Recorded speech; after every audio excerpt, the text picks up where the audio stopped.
Ari CS. Kami mohon izin untuk membacakan ini, resume ini secara bergantian, Yang Mulia. Hanya 2 orang yang diperbolehkan juru bicara untuk berbicara, termasuk penyampaian pokok-pokok permohonan. Mohon izin kalau boleh ditambah, Yang Mulia, karena cukup agak banyak, lagi puasa. Nanti akan kami perlakukan sama. Pihak lain Yang pun Mulia. seperti itu. Oh, baik. Silakan. Baik, Yang Mulia.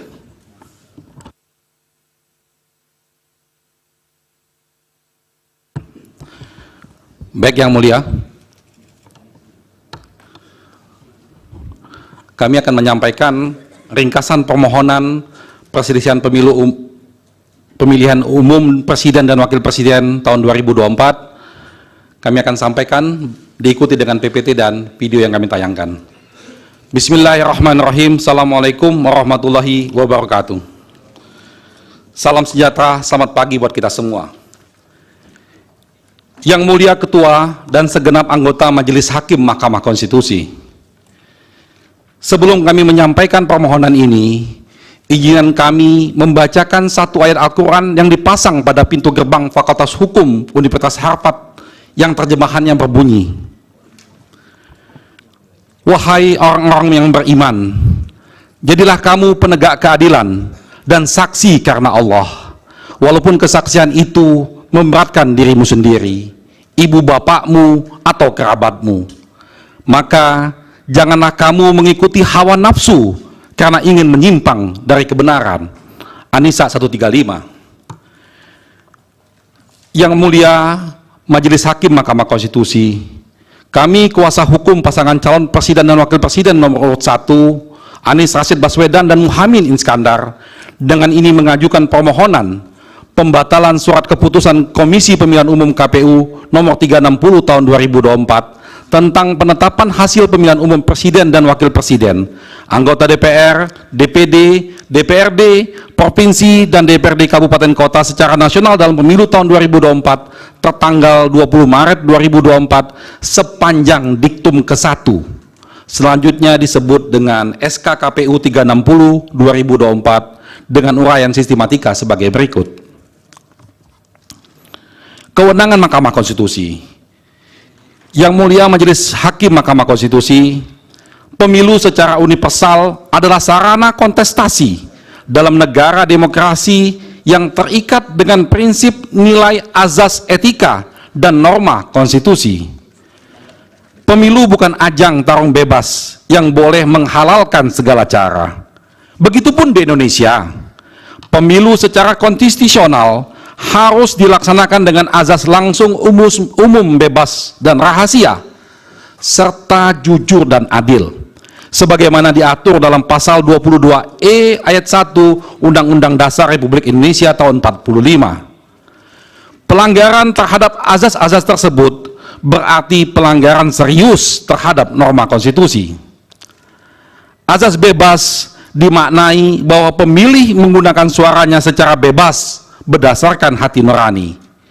Tidak boleh ada intervensi dan intimidasi dalam bentuk apapun. Azas rahasia berarti pilihan pemilih tidak bisa diketahui pihak lain, sehingga hasil pemilu tidak dapat diprediksi. Sementara azas jujur mensyaratkan bahwa penyelenggaraan pemilu tidak boleh ada kecurangan dan rekayasa. Sedangkan azas adil bermakna bahwa negara dengan seluruh sumber dayanya tidak boleh bertindak menguntungkan atau merugikan salah satu peserta. Proses penyelenggaraan pemilu yang taat azas dan prinsip tersebut akan menjadi indikator hitam putihnya peradaban demokrasi sebuah bangsa, termasuk kita Indonesia. Sayangnya, dalam praktek proses penyelenggaraan pemilu di Indonesia, khususnya pemilu Presiden dan Wakil Presiden tahun 2024 ini, justru dinyatakan banyak pihak berlangsung dengan penuh kecurangan yang melibatkan Presiden Joko Widodo dan penyelenggara negara lainnya. Keterlibatan Presiden Joko Widodo untuk memenangkan anak kandungnya menjadi perhatian internasional. Hal ini terlihat dari pernyataan anggota Komite HAM, Center for Civil and Political Rights, CCPR PBB, Bakri Wali Ndiaye. Ia menyatakan bahwa Presiden Joko Widodo terlibat mengkondisikan pemilu sehingga mengakibatkan pemilu 2024 berlangsung tidak netral yang merusak ajas jujur dan adil sebagaimana ditentukan pasal 22E ayat 1 Undang-Undang Dasar 1945. Tiga hal penting yang menjadi perhatian serius dari Bakri Wali NDI. Yang pertama, adanya putusan Mahkamah Konstitusi, selanjutnya kami sebut Mahkamah, mengenai perubahan syarat usia calon presiden dan calon wakil presiden yang diubah di menit terakhir. Pendaftaran capres-cawapres sehingga anak presiden yang belum berumur 40 tahun dapat ikut pencalonan. Kedua, Bakri juga mempertanyakan apa langkah yang diterapkan untuk memastikan semua pejabat-pejabat negara, termasuk presiden, tidak bisa memberi pengaruh berlebihan terhadap pemilu. Yang ketiga, Bakri juga bertanya, apakah pemerintah Indonesia sudah menggelar penyelidikan guna mengusut kecurigaan intervensi pemilu tersebut? Pernyataan Bakri di atas sejalan dengan pendapat Syarabich yang menyatakan pemilu di beberapa negara dibayangi malpraktek atau manipulasi untuk kepentingan perseorangan ataupun partai politik dengan mengakibatkan kepentingan umum. Bentuk-bentuk malpraktek dalam pemilu menurut Syarabich dapat dikelompokkan dalam tiga jenis, yaitu manipulasi terhadap peraturan perundang-undangan pemilu, manipulasi pilihan pemilih yang bertujuan untuk mengarahkan atau mengubah pilihan pemilih dengan cara-cara yang manipulatif, dan ketiga, manipulasi terhadap proses pemungutan dan penghitungan suara hingga pemilu berakhir.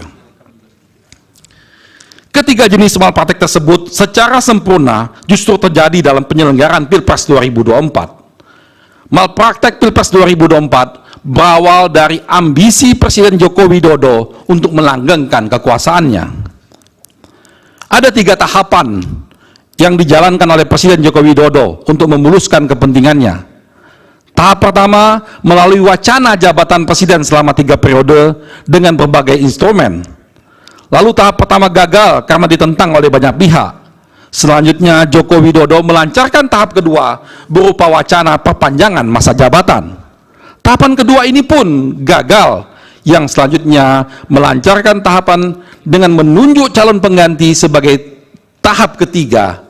Tahap ini sudah dan sedang dijalankan.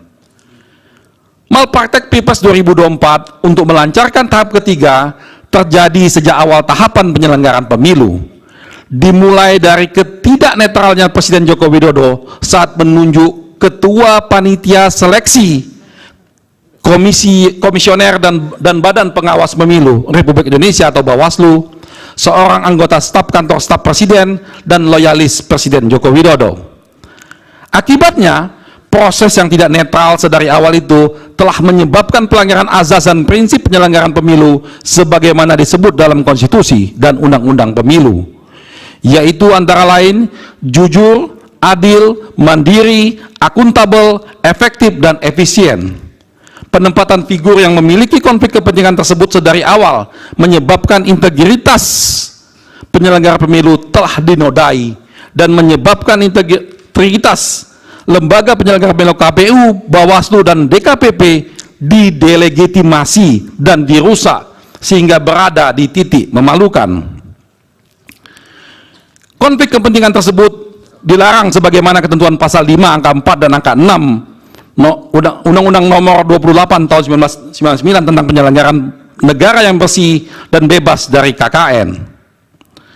Penempatan orang-orang presiden atau all president men dalam lembaga penyelenggaraan pemilu baik KPU, Bawaslu, dan DKPP selain memperlihatkan tindakan yang tidak jujur dan tidak adil, juga memperlihatkan betapa tidak profesionalnya presiden dalam mengelola negara, dan semua hal itu juga bertentangan dengan azas dan prinsip penyelenggaraan pemilu.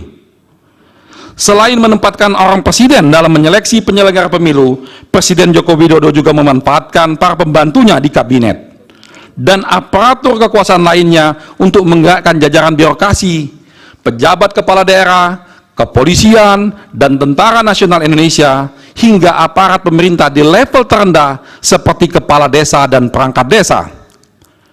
Mereka dikooptasi dan digerakkan untuk pemenangan paslon 02, yaitu Prabowo Subianto dan Gibran Rakabuming Raka yang merupakan anak dari Presiden Joko Widodo.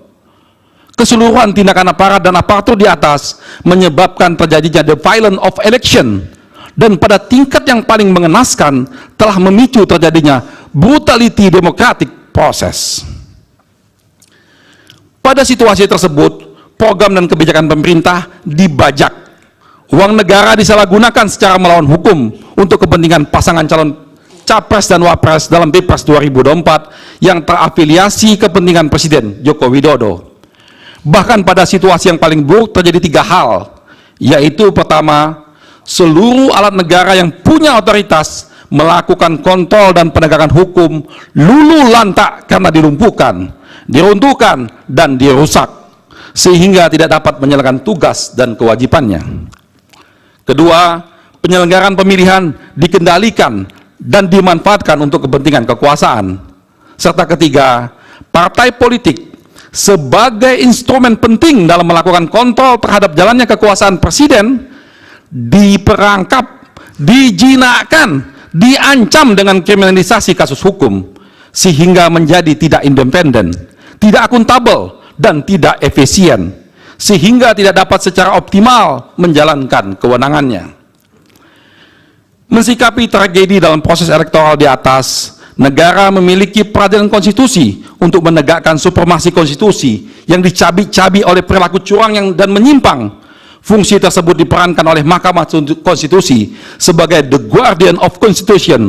Hal ini didasarkan kepada pasal 24C ayat 1 Undang-Undang Dasar 45, pasal 10 ayat 1 Undang-Undang Nomor 24 tahun 2003, pasal 29 ayat 1 Undang-Undang Nomor 48 tahun 2009, pasal 474 ayat 1 Undang-Undang Pemilu. Berdasarkan uraian di atas, Mahkamah Konstitusi berwenang memeriksa dan memutus perselisihan tentang hasil pemilihan umum. Diberikannya kewenangan bagi Mahkamah Konstitusi untuk memutus perselisihan tentang hasil pemilu bertujuan untuk menegaskan Indonesia sebagai negara hukum. Negara hukum mengandung pengertian bahwa pelaksanaan kekuasaan pemerintahan negara didasarkan pada hukum dan konstitusi serta menjunjung hak asasi manusia. Peristiwa, fakta, dan bukti-bukti pada poin 9-13 di atas hadir secara faktual, intensif, terkendali, dan terorganisir, nyaris tanpa jeda di dalam proses penyelenggaraan pemilu di 2024. Keseluruhan problema yang terjadi dalam setiap proses penyelenggaraan pemilu 2024 ini tersaji dan dihadirkan di hadapan yang mulia Majelis Hakim Konstitusi sesuai permohonan perselisihan hasil pemilihan umum yang kami ajukan. Setiap hakim konstitusi secara pribadi dan masing-masing mempunyai tanggung jawab, bukan alang-kepalang, megah dan agung yang kelak dipastikan akan direkam pada catatan dalam cetak biru jejak digital sejarah dan peradaban bangsa. Pada persidangan Mahkamah atas kasus PHPU Pilpres, publik akan menilai dan meyakini apakah Mahkamah sebagai pengawal konstitusi akan memeriksa dan memutus perkara dengan memperhatikan secara sungguh-sungguh unsur paling substantif dalam proses pemilihan umum, yaitu berupa ditegakkannya azas dan prinsip di dalam proses election dan demokrasi yang diatur dalam Undang-Undang Dasar 1945. Tidak hanya sekedar memeriksa sengketa hasil suara saja. Dalilnya sangat jelas. Hasil suara Pilpres yang dipengaruhi oleh proses penyelenggaraan Pilpres yang mengabaikan azas dan prinsip pemilu, maka dipastikan akan memproduksi hasil kecurangan. Result never betrayed its process. Kecurangan dan pelanggaran pemilu yang melibatkan penyelenggara negara dan penyelenggara pemilu sangat berpengaruh terhadap perolehan suara dan rekapitulasi penghitungan suara bagi masing-masing pasangan calon. Karena itu, Mahkamah Konstitusi memiliki kewenangan untuk memutus ex aequo et bono yang diartikan sebagai permohonan kepada hakim untuk menjatuhkan putusan yang seadil-adilnya apabila hakim mempunyai pendapat lain. Karena sifatnya sebagai peradilan konstitusi, Mahkamah tidak boleh membiarkan aturan-aturan keadilan prosedural atau procedural justice memasung dan mengesampingkan keadilan substantif justice, karena fakta-fakta hukum telah nyata merupakan pelanggaran konstitusi. khususnya pasal 22E ayat 1 Undang-Undang 1945 yang mengharuskan pemilu dilakukan secara demokratis dan tidak melanggar azas-azas pemilihan umum yang bersifat langsung, umum, bebas dan rahasia, jujur dan adil. Satu prinsip hukum dan keadilan yang dianut secara universal menyatakan bahwa tidak seorang pun boleh diuntungkan oleh penyimpangan dan pelanggaran yang dilakukannya sendiri, dan tidak seorang pun boleh dirugikan oleh penyimpangan dan pelanggaran yang dilakukan oleh orang lain. Dengan demikian, tidak satu pun pasangan calon pemilihan presiden yang boleh diuntungkan dalam perolehan suara akibat terjadinya pelanggaran konstitusi dan prinsip keadilan dalam penyelenggaraan pemilihan presiden. Mahkamah perlu menciptakan terobosan guna memajukan demokrasi dan melepaskan diri dari kebiasaan praktik pelanggaran terukur seperti perkara akuo.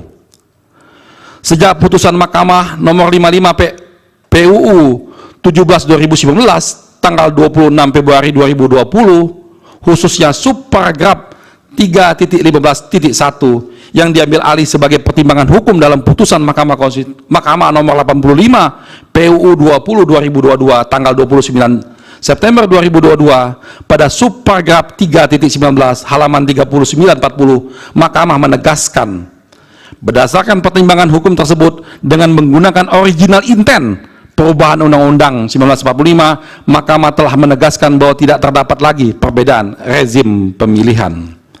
Selanjutnya pada subparagraf 3.19 putusan nomor 85 PUU 20/2022 tanggal 29 Desember 2022 halaman 40, Mahkamah menegaskan menimbang bahwa tafsir atas Undang-Undang 45 yang tidak lagi membedakan antara pemilihan umum nasional dengan pemilihan kepala daerah secara sistematis berakibat pula pada perubahan penafsiran atas kewenangan Mahkamah Konstitusi yang diatur dalam pasal 24C ayat 1 Undang-Undang Dasar 1945. Pasal 24C Undang-Undang Dasar 1945 menyatakan bahwa Mahkamah Konstitusi berwenang mengadili pada tingkat pertama dan terakhir yang putusannya bersifat final untuk salah satunya memutus perselisihan tentang hasil pemilihan umum. Selanjutnya makna konstitusional yang demikian diturunkan dalam berbagai undang-undang yang terkait dengan kewenangan Mahkamah Konstitusi, terutama undang-undang kekuasaan kehakiman. Norma demikian pada akhirnya harus dipahami bahwa perkara perselisihan hasil pemilihan umum yang diadili oleh Mahkamah terdiri dari pemilu untuk memilih presiden dan wakil presiden, memilih anggota DPR, memilih anggota DPD, memilih anggota DPRD baik provinsi, kabupaten maupun kota, serta memilih kepala daerah provinsi, kabupaten maupun kota. Izin dilanjutkan Yang Mulia.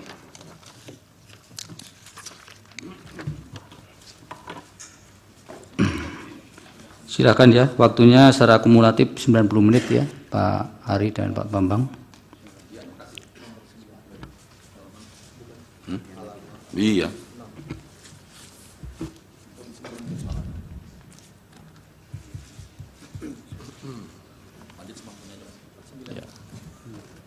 Terima kasih Majelis Hakim, karena perubahan